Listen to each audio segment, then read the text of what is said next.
가족을 모두 잃고 살아남았다는 사실이 가장 큰 벌처럼 느껴진 적이 있으신가요? 사막 위에서 웃던 그들이 단 한순간에 제 곁에서 사라졌습니다. 아무 말도, 아무 인사도 없이요. 그렇게 저는 모든 것을 잃었고 살아갈 이유조차 잊었습니다. 그런데요, 낯선 나라의 작은 시골 마을에서 저에게 다시 숨을 쉬게 해준 것이 있었습니다. 그건 사람이었고, 차 한 잔이었고, 바람에 흩날리는 벚꽃 한 송이였습니다. 아니, 어떻게 사막의 여자가 일본 시골에서 찻집을 열게 된 거지? 벚꽃 아래 무슨 일이 있었던 거야? 궁금하시죠? 지금부터 저의 아주 특별한 이야기를 들려드릴게요. 바로 지금 사연을 들어보겠습니다. 그 전에 잠깐 좋아요와 구독은 큰 힘이 됩니다. 세상을 떠난 이들의 사진이 살아있는 제 숨을 붙잡았습니다. 그 사진 한 장이 아니었더라면 전 아마 지금 이 세상 사람이 아니었을지도 몰라요. 안녕하세요. 저는 모로코 마라케시에서 20년 넘게 사막 관광 가이드로 일했던 사람입니다. 지금은 일본 규슈의 작은 시골 마을에서 살고 있지만요. 제게 이곳은 단순한 외국이 아닙니다. 제 삶이 다시 피어난 곳이거든요. 이 이야기를 들려드리고 싶은 이유는 저처럼 삶이 무너졌다고 느낀 분들에게 작은 희망이 되었으면 해서입니다. 제게는 사랑하는 남편과 두 아들이 있었습니다. 우리가 함께한 삶은 비록 부유하지는 않았지만 언제나 웃음이 끊이지 않았고, 저는 매일매일 그 가족을 위해 살아가는 것이 너무나도 당연하고 행복했어요. 마라케시의 태양 아래 저희는 늘 함께였고, 사막을 달리는 지프 안에서 서로의 땀과 웃음을 공유했죠. 그런데요, 삶은 예고 없이 무너질 수 있다는 걸 그날 처음 알았습니다.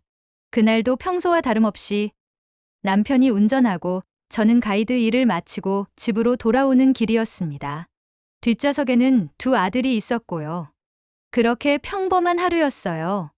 그런데 맞은편에서 과속을 하던 화물차가 중심을 잃고 저희 차선으로 급하게 들어왔고, 순간적으로 아무것도 할 수 없었습니다.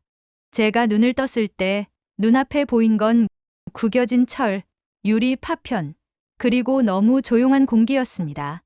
남편도 아이들도 아무 말도 없었습니다. 그 사고로 전 가족을 모두 잃었습니다. 한순간에요. 슬픔이라는 단어는 그 감정을 전부 담아내지 못합니다. 시간이 멈춘 것 같았고, 전 그저 그 자리에 주저앉아 하루하루를 무의미하게 흘려보냈습니다. 일도 그만두었고 사람도 만나지 않았습니다. 저를 아는 이들이 시간이 해결해 줄 거야 라고 말했지만, 시간은 저를 단 한 번도 위로해 주지 않았습니다. 그렇게 방 안에서 몇 달을 보내던 어느 날, 우연히 정리되지 않은 서랍 속에서 오래된 사진 한 장을 발견했습니다. 벚꽃이 흐드러지게 피어있는 어느 공원에서 저와 남편, 그리고 두 아들이 함께 찍은 사진이었습니다.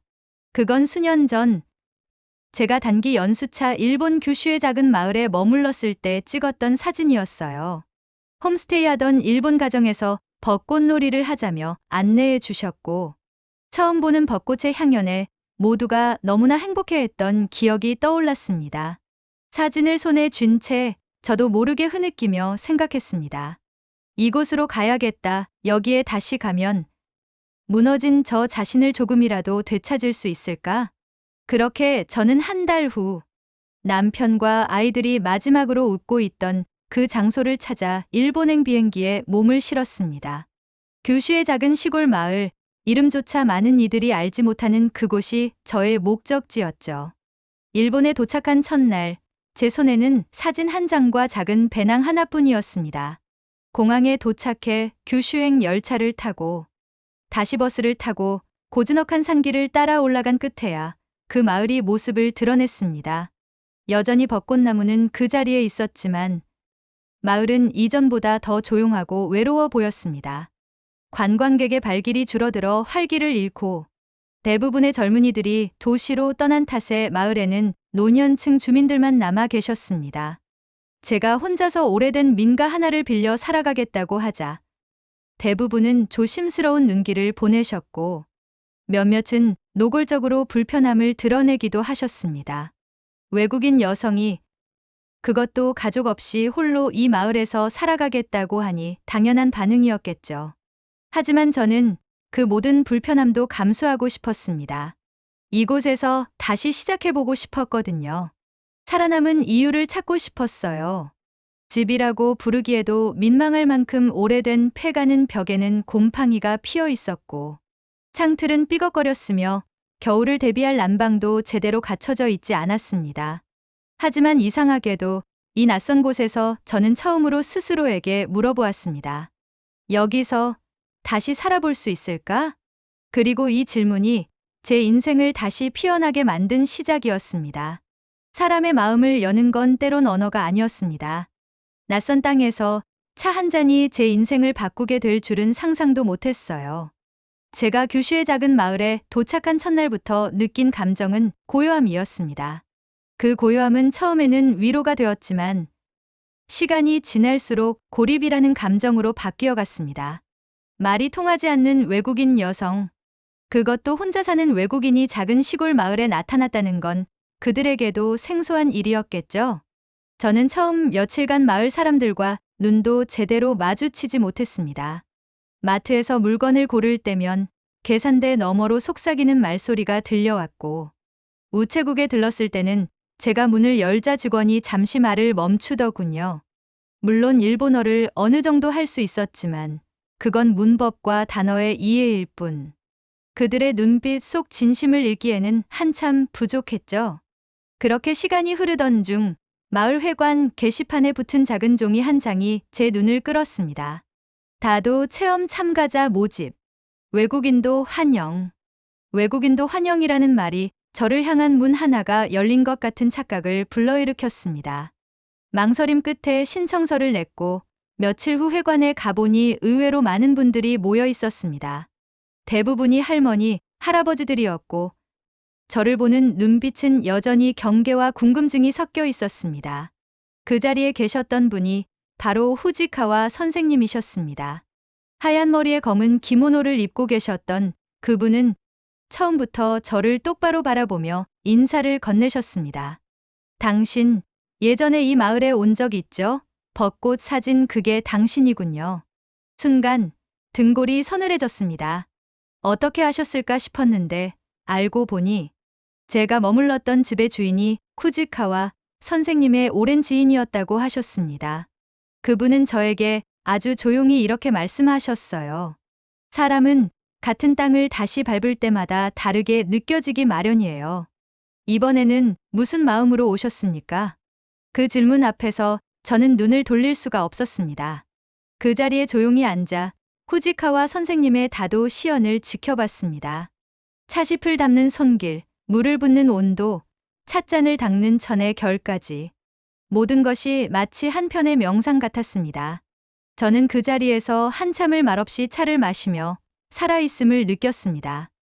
그 후 후지카와 선생님과의 만남은 제게 큰 전환점이 되었습니다. 그는 종종 저를 따로 불러 다도에 대해 설명해 주셨고 저의 고향 이야기에도 귀를 기울여 주셨습니다. 저는 마라케시에서 했던 향료 블렌딩에 대해 말씀드렸고 선생님은 그것이 차와 어우러질 수 있을 것이라고 조언해 주셨죠. 그때부터 저는 다시 제 손을 움직이기 시작했습니다. 집 안에 있던 작은 창고를 정리하고 고향에서 가져온 향신료 상자들을 꺼냈습니다. 계피, 로즈마리, 자스민, 그리고 제 가족이 좋아하던 블렌딩 레시피까지. 그리고 일본 전통차에 어울리는 향을 하나하나 시도해봤습니다. 처음엔 저조차 의심스러웠습니다. 이질적인 향이 그들에게 받아들여질 수 있을까? 외국 여자가 만든 차를 누가 마시려 할까 싶었죠. 하지만 후지카와 선생님은 말씀하셨습니다. 차는 마음을 담는 그릇이에요. 그 향이 진심이라면 언젠가 그 향기를 기억하는 사람이 생길 겁니다. 그 말에 용기를 얻은 저는 마을 구석의 작은 폐가를 고쳐 사막의 향기 찻집이라는 이름으로 문을 열었습니다. 정식 가게라기보다는 동네 어르신들께 차를 나눠드릴 수 있는 작은 공간이었죠. 첫날 찻집 문을 열었을 때 아무도 오지 않았습니다. 둘째 날도 셋째 날도 마찬가지였죠. 그러던 어느 날 회관에서 만났던 한 할머니가 문을 열고 들어오셨습니다. 그분은 아무 말 없이 조용히 자리에 앉았고 저는 정성껏 만든 로즈마리 블렌딩 차를 내어드렸습니다. 그분은 찻잔을 들고 조용히 향을 맡으시더니 아주 작은 목소리로 말씀하셨어요. 이 냄새, 우리 남편이 좋아하던 향과 비슷하네요. 그 말을 듣고 저는 처음으로 누군가의 추억에 닿았다는 것을 느꼈습니다. 그리고 그날 이후 하루에 한 사람, 두 사람씩 문을 열고 들어오기 시작했습니다.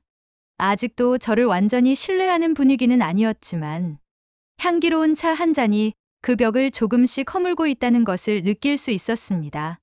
그리고 그렇게 조금씩 제가 이 마을의 이방인이 아니라 이웃으로 변화하고 있다는 걸 깨닫게 되었죠. 행복은 낯선 곳에서도 찾아올 수 있다는 걸 믿게 되었을 무렵 다시 한번 시험대에 올랐습니다. 그곳에서 진짜 제 마음을 들여다보게 되었어요. 사막의 향기 찻집이 조용히 입소문을 타기 시작했을 때 저는 처음으로 작은 희망을 품게 되었습니다. 하루에 몇 명이 오지 않는 소박한 찻집이었지만 손님들은 차 한 잔을 마시고 조용히 미소 지으며 돌아가곤 했습니다. 마을의 어르신들은 점차 제게 말을 건네기 시작했고 어떤 분은 직접 만든 절임 반찬을 들고 오시기도 했죠. 외국 사람에서 향기로운 차를 내어주는 사람으로 제 존재가 변화하고 있다는 것이 느껴졌습니다. 이 찻집을 함께 만들어가는 존재가 하나 더 있었습니다. 겐지라는 도예가였습니다. 그는 도시에서 성공한 커리어를 뒤로하고 이 마을로 돌아온 인물이었는데 처음엔 찻잔 몇 개를 부탁하려고 찾았다가 어느새 자주 마주치는 사이가 되었어요. 조용하고 말수는 적지만 그의 손끝에서 탄생한 도자기들은 따뜻한 감성을 담고 있었고 그건 제 차의 향기와 묘하게 어우러졌습니다. 겐지 씨는 어느 날 이런 말을 했습니다. 당신이 이 마을에 와줘서 다행입니다. 여기 사람들 오랫동안 무언가 새로운 걸 원했지만 방법을 몰랐거든요. 그 말을 들었을 때 제 가슴 한켠이 찌릿해졌습니다. 마치 제가 무언가를 드리는 사람처럼 느껴졌기 때문입니다. 하지만 그 따뜻함은 오래가지 않았습니다. 문제는 예상치 못한 곳에서 찾아왔습니다. 어느 날 일본인과 함께 온 외국인 관광객 몇 명이 찻집에 들렀습니다. 마을 잡지에 소개된 기사를 보고 일부러 찾아왔다고 했는데요. 평소보다 조금 북적였던 그날 사건이 터졌습니다. 그중 한 외국인 남성이 제게 질문을 던졌습니다.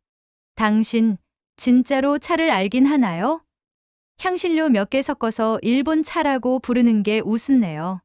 그 순간 제 귀를 의심했습니다. 그 말은 단순한 비난이 아니었습니다.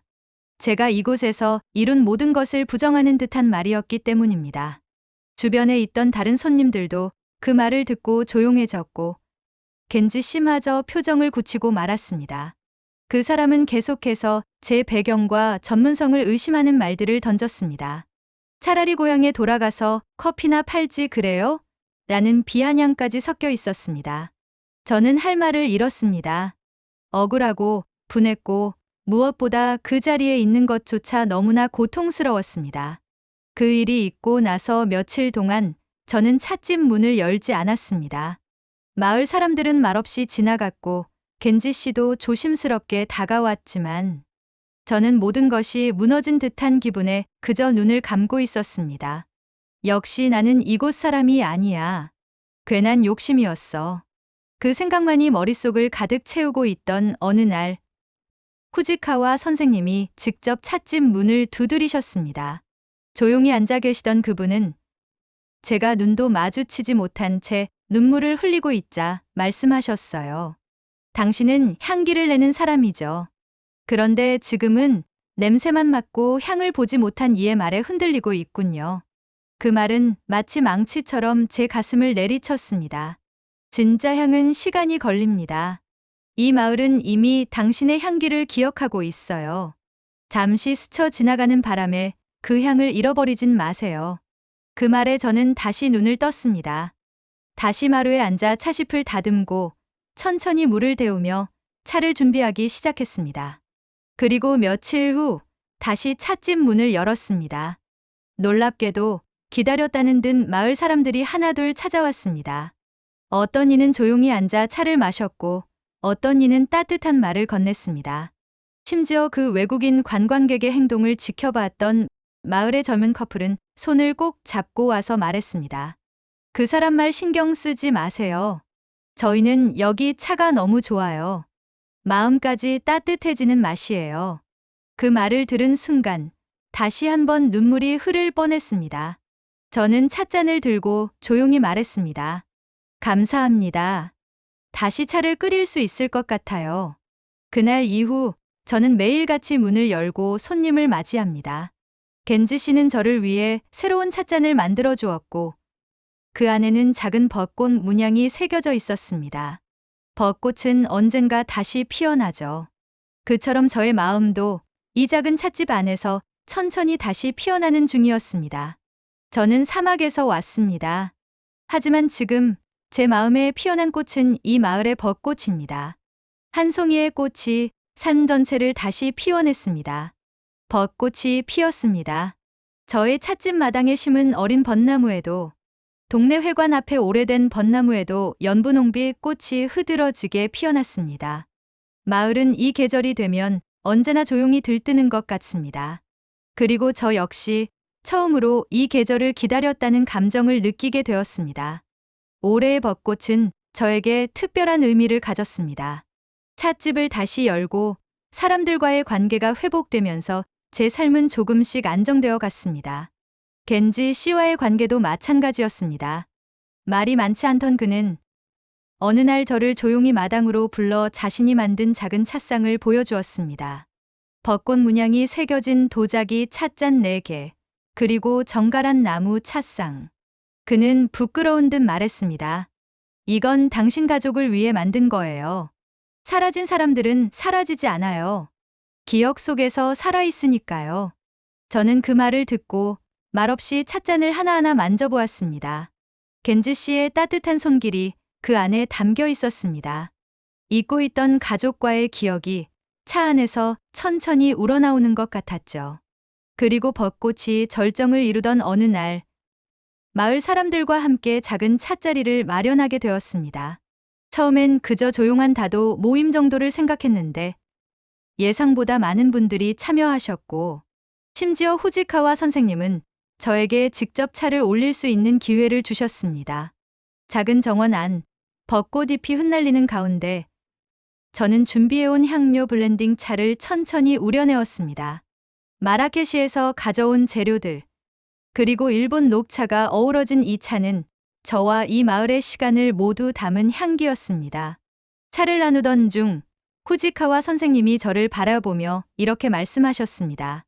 이 마을의 봄은 올해 유난히 따뜻하군요. 아마 당신 덕분일 겁니다. 그 순간 저는 처음으로 이 마을의 일원이 된 듯한 감정을 느꼈습니다. 단순히 정착한 외국인이 아니라 이 사람들과 계절을 함께 살아가는 존재로요. 주변의 어르신들은 찻잔을 들고 추억을 이야기하셨고 어떤 분은 이런 차는 처음이에요. 마시면 마음이 따뜻해지는 것 같아요. 라고 말씀해 주셨습니다. 그날 밤 마을 언덕 위에서 벚꽃을 바라보며 겐지 씨와 함께 앉아 있었습니다. 그는 하늘을 보며 말했습니다. 당신이 떠나지 않아서 정말 다행이에요. 저는 미소 지으며 대답했습니다. 저도 정말 다행이에요. 이곳에 다시 온 걸, 살아있는 걸, 그리고 다시 누군가를 믿게 된 걸요. 이 마을에 온 이후 저는 더 이상 과거에 사로잡히지 않게 되었습니다.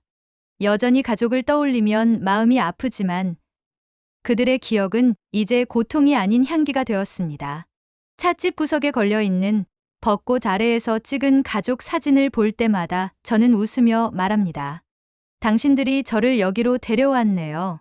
고마워요. 저는 이제 이곳에서 차를 우려내며 살아갑니다. 마라케시의 태양 아래에서 배운 향신료의 온기와 일본의 고유한 차 문화가 어우러진 저만의 방식으로요. 더 이상 이방인이 아니라 이곳의 꽃으로 다시 피어난 사람으로 살아가고 있습니다. 마지막으로 이 사연을 들려드린 이유는 하나입니다. 혹시 지금 삶이 무너진 것 같고 어디로 가야 할지 모르겠다면 제 이야기를 기억해 주세요. 사람은 아주 낯선 땅에서조차 다시 피어날 수 있습니다. 그리고 그 시작은 단 하나의 추억, 단 하나의 용기에서 비롯됩니다. 감사합니다. 이 이야기가 여러분 마음에 작은 온기를 남겼기를 바랍니다. 좋아요와 구독, 알림 설정까지 잊지 말아주세요. 누군가의 인생은 당신의 이야기에서 시작될지도 모릅니다.